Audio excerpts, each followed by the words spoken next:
शिमला में देसी बर्गर वाला।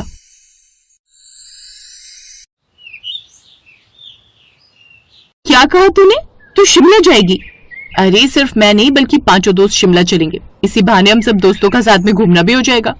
यार आइडिया तो अच्छा है। वैसे भी कॉलेज के एग्जाम खत्म हो गए और हमें भी तो ब्रेक ले लेना चाहिए। और वैसे भी चंडीगढ़ से शिमला है ही कितनी दूर। ठीक है तो फिर तय रहा, फ्राइडे ही हम सब शिमला के लिए निकल रहे हैं। मैं हम 5 की बस की टिकट बुक करवा लेती हूँ। अरे तेरा दिमाग खराब हो गया। ट्रिप पर जाने की बात भी कर रही है और कह रही है कि बस में चलेंगे। हम कार से चलेंगे यार। अंकित बिल्कुल ठीक कह रहा है। मैं अपने भाई की गाड़ी ले चलूंगा। अरे आराम से घूमते हुए खाते पीते चलेंगे शिमला। 5 दोस्त शिमला जाने का प्लान बना लेते हैं और शुक्रवार के दिन वो सभी शिमला की ओर निकल पड़ते हैं। 5 घंटे के सफर के बाद धीरे धीरे शिमला की ठंडी हवाएं उनके चेहरे को छूने लगी और पहाड़ों की खूबसूरती उनके दिल में उतरने लगी। साथ ही चारों तरफ बर्फ से ढके हुए पहाड़ भी थे और उसी भीड़ के बीच एक छोटा सा ठेला जिस पर बड़े प्यार से लिखा था, राजा देसी बर्गर वाला, एक बार खाओगे दिल से याद करोगे। लोग उसके इस ठेले पर लिखी बात को पढ़कर मुस्कुराते भी। कुछ ग्राहक ठेले को इग्नोर करते हुए मैकडी में चले जाते, तो कुछ जिनकी जेब का बजट कुछ ज्यादा नहीं था वो उसके ठेले पर ही बर्गर खाने आ जाते, क्योंकि 20 रुपए का बर्गर उन्हें कहीं और कहाँ मिलता। उस रोज वो काफी थक गए थे, इसलिए खाना खाकर शाम को जल्दी ही सो गए। फिर अगली सुबह शिमला में हल्की हल्की बर्फ गिर रही थी। राजा अपना ठेला लेकर काम पर जाने की तैयारी कर रहा था। लगाई दो पार हमरी नैया अरे और खवैया। राजा को इतनी सुबह तैयार होता देख उसकी माँ बोली, राजा आज बाहर ठंड है, बर्फबारी भी हो रही है, ऐसे में तू आज कहाँ अपना बर्गर बेचेगा? ऐसा कर आज तू रहने दे, वैसे भी कौन सी बड़ी कमाई हो जाएगी। लोग तो बड़े बड़े रेस्टोरेंट में जाते हैं, तेरे ठेले पर कौन आएगा? माँ, बड़े रेस्टोरेंट में बैठकर खाने में उनको मजा आता होगा, लेकिन जो स्वाद मेरी सस्ते बर्गर में होता है ना, वो उन महंगे रेस्टोरेंट में नहीं होता। अच्छा अब मैं चलता हूँ। और सुनो माँ, तुम भी अपना ध्यान रखना, दवाई समय पर खा लेना। हाँ हाँ खा लूंगी, और तूने करनी तो अपने मन की है ना। ठीक है जा, लेकिन सुन ध्यान से जाइयो। बाहर हल्की हल्की बर्फबारी हो रही थी। राज गुनगुनाता हुआ अपना ठेला लेकर निकल पड़ा और कुछ देर बाद मॉल रोड पहुंच गया। फिर कुछ देर बाद मॉल रोड पर भीड़ लगने लगी। कुछ कॉलेज के लड़के लड़कियां उसके पास आकर बर्गर खाने लगे। उधर 5 दोस्त भी शिमला की सैर पर निकल पड़े। कुछ देर बाद, अरे वो देखो बर्गर, चलो यार बर्गर खाते हैं। वैसे भी इस मौसम में गर्मा गर्म बर्गर खाने का एक अलग ही मजा होगा। तुझे ठेला ही मिला क्या बर्गर खाने को? चल तुझे बर्गर खाना ही है तो मैं तुझे मैकडॉनल्ड का बर्गर खिलाती हूँ। अरे राजा भाई, ये देसी बर्गर क्या होता है? इसमें गोभी डालते हो क्या? नहीं साहब, इसमें डालता हूँ मैं देसी टिक्की और घर की बनी चटनी। लेकिन हाँ, एक बात का वादा करता हूँ कि होगा ये आपके उस मैकडी के स्वाद से बेहतर। बोलो बना दूं या नहीं? मैकडी से भी ज्यादा टेस्टी। अरे चलो ट्राई करते हैं, वैसे भी 20 रुपए का ही तो है। क्या यार अंजलि, तू भी कहाँ इस ठेले वाले की बातों में आ रही है? फिर राजा ने मक्खन में बन सेका, उसमें गर्मा गर्म आलू टिक्की रखी। लीजिए मैडम, शिमला का असली स्वाद। अगर पसंद ना आए तो कहना। रिया ने अकड़ते हुए उससे वो बर्गर लिया। फिर जैसे ही उसने एक बाइट ली तो वो चौंक गई। अरे ये तो सचमुच में बड़ा ही टेस्टी है, उस मैकडी के बर्गर से भी। फिर दोस्तों ने भी खाना शुरू कर दिया। सबको राजा के हाथ का बना वो बर्गर बड़ा पसंद आया। धीरे धीरे उसके पास भीड़ और भी बढ़ती गई और कुछ ही देर में उसका सारा स्टॉक खत्म हो गया। वाह भाई राजा, तुमने तो कमाल कर दिया। अब राजा और उनकी दोस्ती हो गई। राजा ने उन्हें शिमला में घूमने की कई जगहें भी बताई। फिर 2 दिन बाद उसके ठीक सामने एक अमेरिकन बर्गर कैफे खुला, जिसमें चमकती लाइटें, एसी हॉल, अंग्रेजी गाने, जिसमें एक बर्गर की कीमत थी 200 रुपए। रॉकी सूट बूट पहने राजा के पास आया। देखो भाई, ये ठेला हटाओ, हमारे जैसे बड़े ब्रांड के सामने तुम टिक नहीं पाओगे। साहब मैं कोई ब्रांड तो हूँ नहीं, लेकिन मुझे पूरा भरोसा है अपने देसी बर्गर पर। फिर रॉकी हंसते हुए चला। फिर अगले दिन तेज बारिश होने लगी। अचानक से सड़कें खाली हो गई। राजा का ठेला भी भीग रहा था। उस रोज कोई सैलानी उसके पास नहीं आया। जो भी आ रहे थे वो बारिश के चक्कर में उस अमेरिकन कैफे में चले जा रहे थे। अपने होटल के कमरे की गैलरी में खड़ी रिया ये सब देख रही थी। साथ ही उसे राजा का वो मासूम चेहरा भी बार बार याद आ रहा था।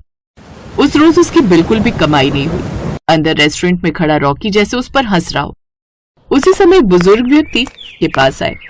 बेटा, सुना है यहाँ देसी बर्गर मिलता है। जी बाबूजी, अभी बनाता हूँ। फिर जैसे उस बूढ़े आदमी ने बर्गर खाया तो उनकी आंखों में आंसू आ गए।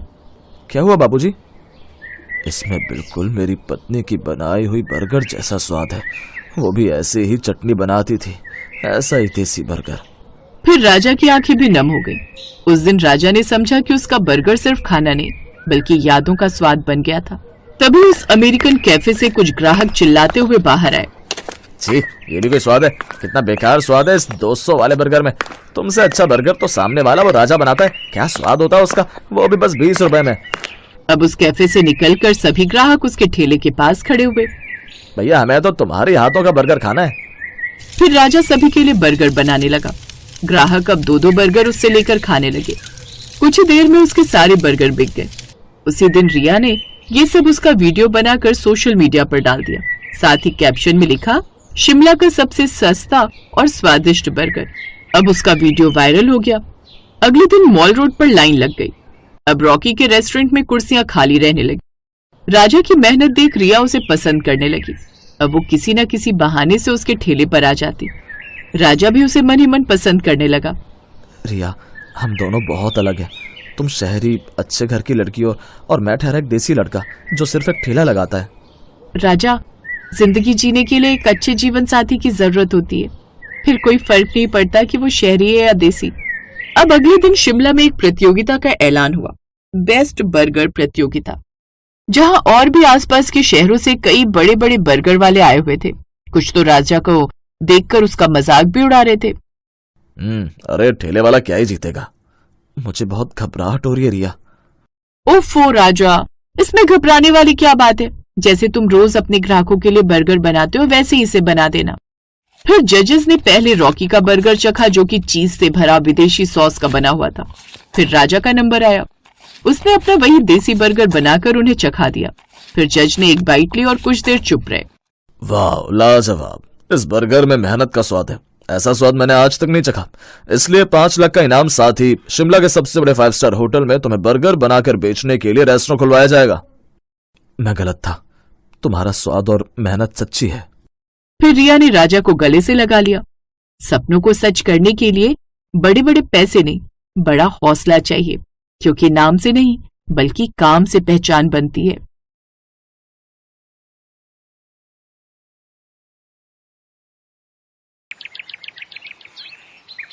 रश्मि सीता बाजार में अपना आलू का ठेला लगाती थी, जिससे उसकी अच्छी खासी बिक्री होती थी।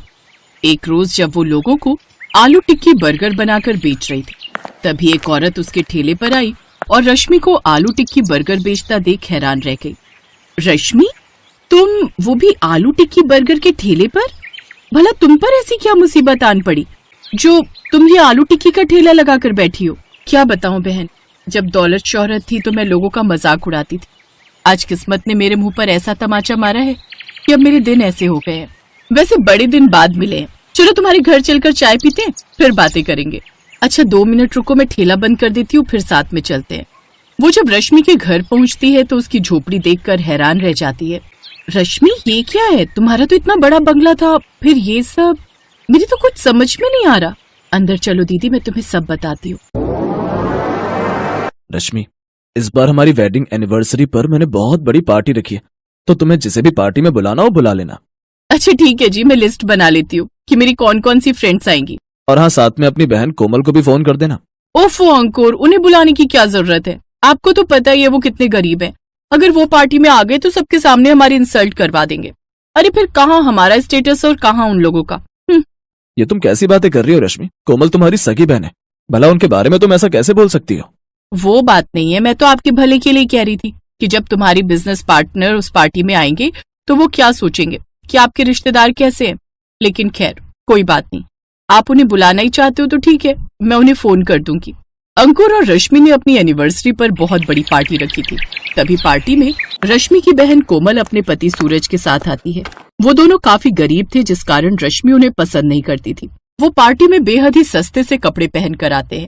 अरे रश्मि, ये दोनों कौन है? नौकर है क्या तेरे? हाँ, नौकर ही है। पार्टी शुरू हो गई है और ये दोनों अब आ रहे हैं, मैं अभी इनकी खबर लेती हूँ। रश्मि जल्दी से उन दोनों को अपने कमरे में ले जाती है। अरे दीदी, आ गए आप दोनों? ऐसा करो, आप दोनों इसी कमरे में बैठो, तब तक मैं आप लोगों के लिए कुछ स्नैक्स भिजवाती हूँ। अरे नहीं रश्मि, अभी तो तुम्हारा एनिवर्सरी का केक कटना बाकी होगा ना, तो अभी से यहाँ बैठकर हम क्या करेंगे, हम भी बाहर ही चलते हैं। अरे नहीं नहीं, बाहर तो बहुत सारे मेहमान आए हुए हैं, आप लोग भी खामखा परेशान ही होंगे। इसमें परेशान होने वाली कौन सी बात है। तभी रश्मि की सहेली रोमा उसे ढूंढते हुए वहां आ जाती है। अरे रश्मि, तू यहाँ है, मैं तुझे कब से ढूंढ रही हूँ, और तू इनको यहाँ क्यों ले आई? बाहर मेरे बच्चे ने कोल्ड ड्रिंक गिरा दी है, इन दोनों नौकरों से बोलकर जरा साफ करवा देना। जी देखिए, आपको कोई गलतफहमी हुई है, हम इनके नौकर नहीं बल्कि रिश्तेदार हैं। मैं इनकी बहन हूँ और रश्मि मेरी दीदी है। क्या बहन हो? तो फिर रश्मि, तुम ऐसा क्यों कह रही थी कि तुम यहाँ काम करने आए हो? उस समय तो जैसे तैसे रश्मि बात को संभाल लेती है। अरे नहीं नहीं रोमा, तुम्हें शायद कोई धोखा हुआ होगा, वो तो मैं शीला और बिरजू मेरे नौकरों के बारे में बात कर रही थी। अच्छा चलो अब केक काट लेते हैं, कहीं देर ना हो जाए। फिर रोमा रश्मि से पार्टी में पूछती है, वैसे एक बात बता, तूने उस वक्त झूठ क्यों कहा? मुझे बताया क्यों नहीं कि वो तेरी बहन और जीजा है? मैं जानती हूँ रोमा, अगर मैं तुम्हें सच बता देती तो तुम मेरा मजाक उड़ाती कि ये गरीब मेरे रिश्तेदार है, इसलिए ये बात मैंने तुमसे छुपाई थी। ठीक भी है, वैसे इन गरीबों को तुम्हें पार्टी में इनवाइट नहीं करना चाहिए था, और अगर सबको पता चल गया कि ये तुम्हारी बहन और जीजा जी हैं तो तुम्हारी सच में बहुत इंसल्ट होगी। सच कहूँ, इनसे अच्छे कपड़े तो तुम्हारे घर के नौकर पहनते हैं। क्या करूँ यार, मैं तो खुद इनको नहीं बुलाना चाहती थी, वो तो अंकुर की वजह से मुझे इनको बुलाना पड़ा। उन दोनों की ये सारी बातें कोमल सुन लेती है और वो सब सुनकर कोमल को बड़ी ठेस पहुंचती है। वो जल्दी से अपने पति के पास जाती है और कहती है, चलिए जी अब घर चलते हैं। लेकिन अभी हम कुछ देर पहले तो आए थे, फिर तुम्हें अभी क्यों जाना है? बस आप चलिए, मेरा अब यहाँ रुकने का मन नहीं है। किसी ने तुमसे कुछ कहा क्या कोमल? कुछ नहीं जी, बस यूं समझ लीजिए, जब लोगों के पास पैसा आ जाता है ना तो उनका दिमाग चढ़ जाता है। अमीर लोगों के यहाँ गरीबों की कोई इज्जत नहीं होती। ओह तो ये बात है, ठीक है कोमल, चलो चलते हैं। वो दोनों बीच पार्टी से चले जाते हैं, लेकिन रश्मि को इन सब से कोई फर्क नहीं पड़ता। वो तो बस अपनी अमीर सहेलियों के साथ पार्टी एंजॉय करती है। ऐसे कुछ दिन बीतते हैं। अब धीरे धीरे अंकुर को बिजनेस में घाटा होने लगता है। अपनी कंपनी को फिर से उठाने के लिए वो कई बैंकों से लोन ले लेता है, लेकिन उन सब के बावजूद भी वो अपनी कंपनी बचा नहीं पाता। पता नहीं कोमल क्या हो रहा है, कई महीनों से मुझे कोई नया टेंडर नहीं मिल रहा, ऊपर से बिजनेस में भी खूब घाटा हो रहा है, ऊपर से मेरे ऊपर इतना सारा लोन है कि उसे चुकाने के लिए मुझे अपनी कंपनी और ये घर बेचना पड़ेगा। कंपनी को बेचकर भी मेरा लोन पूरा नहीं हो पा रहा, इसीलिए कोर्ट ने इस घर को बेचकर लोन पूरा करने का फैसला किया है। हम बर्बाद हो गए रश्मि, हम सच में बर्बाद हो गए। मैंने बहुत सारे गरीबों का हक मारा है, शायद इसीलिए मेरे साथ ऐसा हुआ है। पिताजी सही कहते थे, जब भी कोई काम करना पूरी ईमानदारी के साथ करना। अगर मैंने उनकी बात मानी होती तो आज मेरे साथ ऐसा कुछ नहीं होता। अंकुर अपनी एक्सपोर्ट कंपनी को बचाने की बहुत कोशिश करता है, लेकिन उसका घर भी नीलाम हो जाता है। अब उनके पास रहने के लिए कोई भी जगह नहीं होती। अब हमारे पास रहने का बिल्कुल भी ठिकाना नहीं है, लगता है पास के गांव में ही झोपड़ी डालकर रहना पड़ेगा। हमारे बुरे वक्त में आपके सभी रिश्तेदारों और मेरी सभी सहेलियों ने भी मुंह मोड़ लिया। आज पता लग रहा है, इंसान जितना अमीर होता है वो दिल से उतना ही गरीब होता है। मैंने अपनी बहन की गरीबी का बहुत मजाक उड़ाया था, शायद इसीलिए आज हमें ये दिन देखने पड़ रहे हैं। अब वो लोग गांव में एक झोपड़ी डालकर रहने लगते हैं। राजेश उसी गांव में दिहाड़ी मजदूरी करके अपना घर चलाता है, लेकिन कुछ समय बाद उसकी तबीयत खराब होने लगती है, जिससे वो अब घर में ही रहने लगता है। थोड़ी बहुत जो बचत थी उससे उसकी दवाइयां आ गई। आप आराम करिए जी, मैं लाला से कुछ राशन उधार लेकर आती हूँ।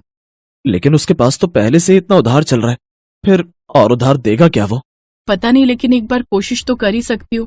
रश्मि लाला की दुकान पर जाती है, जहाँ लाला उससे कहता है, देखो तुम्हें कुछ भी चाहिए तो पैसे लेकर आओ, मेरे पास तुम जैसे लोगों के लिए उधार में देने के लिए कुछ नहीं है, चलो अब निकलो यहाँ से। वो लाला उसे दुत्कारते हुए वहां से भगा देता है, जिससे रश्मि को बहुत बुरा लगता है। अब समझ आ रहा है, बिना पैसे के इंसान की कोई इज्जत नहीं है।